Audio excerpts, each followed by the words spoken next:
নমস্কার, সনাতন ধর্মকথা চ্যানেলে আপনাদের সবাইকে স্বাগত। আজ অঘ্রাণ মাসের 17 তারিখ, বৃহস্পতিবার, শুক্লপক্ষের চতুর্দশী তিথি। মহাভারতের আদি পর্বের 173তম অধ্যায়ে রাজা সম্বরণের সূর্য উপাসনা পর্ব শুরু করব। নারায়ণং নমস্কৃত্য নরং চৈব নরোত্তমং দেবীং সরস্বতীং ব্যাসাং ততো জয়মুদীরয়েৎ।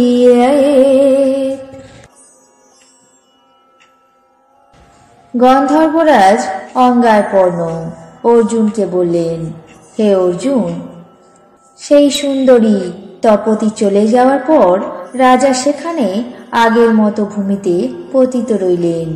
সেই সময় রাজমন্ত্রী রাজার অন্বেষণ করতে করতে সৈন্য সামন্ত নিয়ে সেই অরণ্যের মধ্যে প্রবেশ করে দেখলেন রাজা ভূমিতে শয়ন করে আছেন। রাজমন্ত্রী রাজাকে সেই অবস্থা দেখে আগুনের মতো প্রজ্বলিত হয়ে উঠলেন।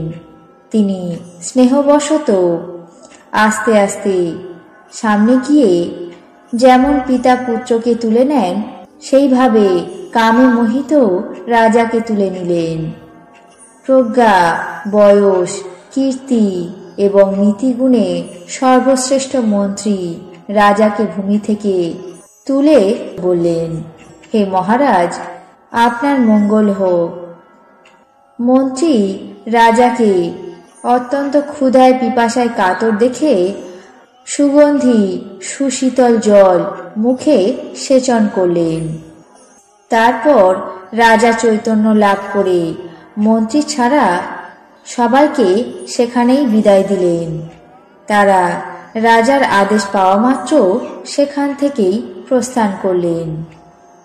সকলে প্রস্থান করলে রাজা সেই পর্বতের নিচে বাস করতে লাগলেন এবং তিনি সূর্যদেবকে আরাধনার জন্য শুচি হয়ে হাত জোড় করে ঊর্ধ্বমুখে ভূমিতে অবস্থান করে মনে মনে মহর্ষি বশিষ্ঠকে পৌরোহিত্যে বরণ করলেন।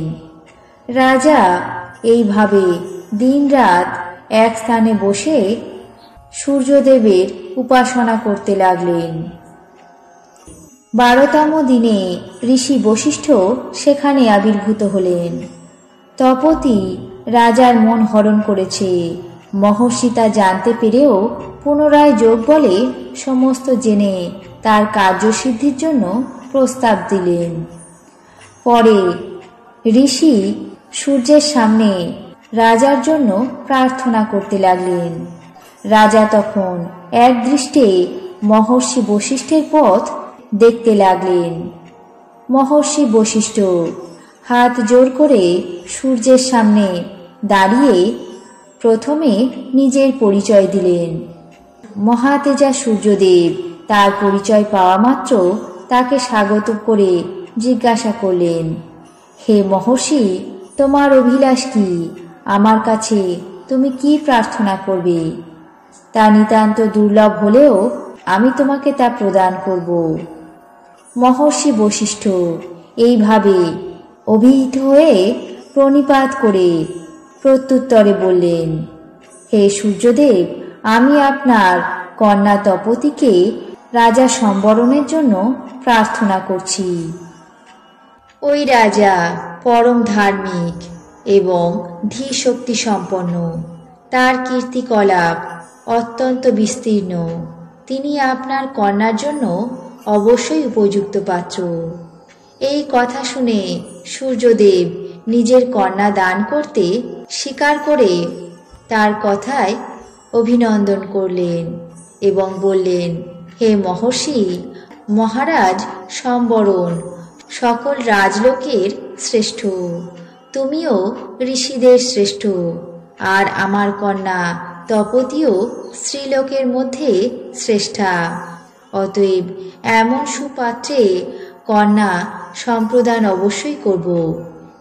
এই কথা বলে সূর্যদেব স্বয়ং তপতিকে রাজা সম্বরণের জন্য বশিষ্ঠ মুনির হাতে সমর্পণ করলেন। মহর্ষি তখন তপতিকে গ্রহণ করে বিদায় নিয়ে কুরুবংশের মহারাজ সম্বরণের কাছে উপস্থিত হলেন। আজ মহাভারতের আদি পর্বের 173তম অধ্যায়ে রাজা সম্বরণের সূর্য উপাসনা পর্ব এখানে শেষ করছি। বাকি অংশ আগামী পর্বে পাঠ করে শোনাব। এখন জেনে নেব আজকের দিনের 12টি রাশির রাশিফল। মেষ স্বপ্ন পূরণ, বৃষ কপটতা, মিথুন ভাগ্যোদয়, কর্কট প্রশংসা প্রাপ্তি, সিংহ সুপরামর্শ লাভ, কন্যা চিত্ত বিক্ষেপ, তুলা শিরপীড়া, বৃশ্চিক জনসেবায় ব্যস্ত, ধনু আশাতীত লাভ, মকর অর্থ সমস্যা, কুম্ভ চৌর্য ভয়, মীন দুশ্চিন্তা। এই ছিল আজকের দিনের 12টি রাশির রাশিফল। আপনাদের কেমন লাগলো তা অবশ্যই কমেন্ট বক্সে জানাবেন। চ্যানেলটিকে সাবস্ক্রাইব করবেন, লাইক করবেন, শেয়ার করবেন। ধন্যবাদ।